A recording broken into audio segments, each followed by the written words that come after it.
how do you see the Browns figuring into this, and how is it reasonable for fans to expect the Browns to be competitive in the division in 2026? Absolutely. The Browns were competitive last year.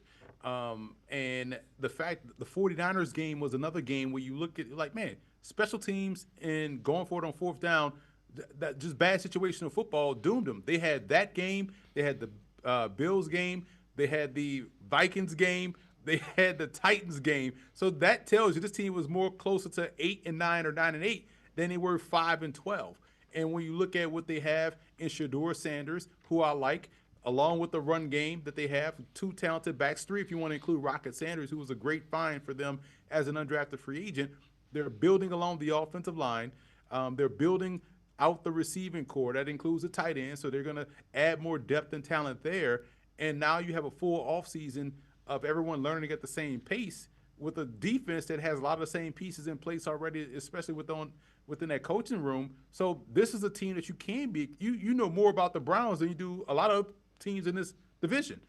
So I feel like the Browns are going to be one of those teams we're talking about week 10, week 11. That's, man, they're in the 6th seed spot right now in the postseason. Can they sustain that? Can they get through the door? I think this is a fun team to watch. I think this is a team that could be a playoff team pending they do things right in the offseason in terms of like free agency, and also if they nail the draft once again. Yeah. So what has to go right for the Browns to do that? I guess is where I was going.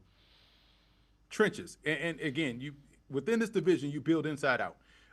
So you have to factor in defensively. If they get depth behind their front line defensive line, the front line defensive front seven, they'll be fine there. But offensively speaking, it's the depth along the offensive line. So yeah, they'll find a Titus Howard, which they made the move for. They'll draft a guy. They'll probably sign another guy up front to start. But then you want to draft depth and sign depth. So when you have that war of attrition known as the NFL season, when we get to a week 12 or week 13, you're not looking at a who's who of an offensive line. You look at guys, okay, this guy can step in and play well for us in 3 to 4 games. This guy gives us a 2 to 3 game window. So at least you have more of a known commodity, because I trust in the run game. I trust in those backs. I trust in Shador Sanders.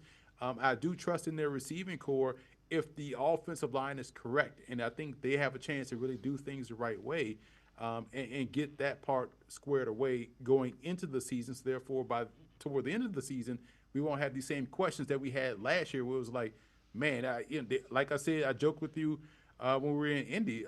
Sometimes you thought you were watching the Ryan Fire as opposed to the Cleveland Browns, and that looked that way up front along the offensive line.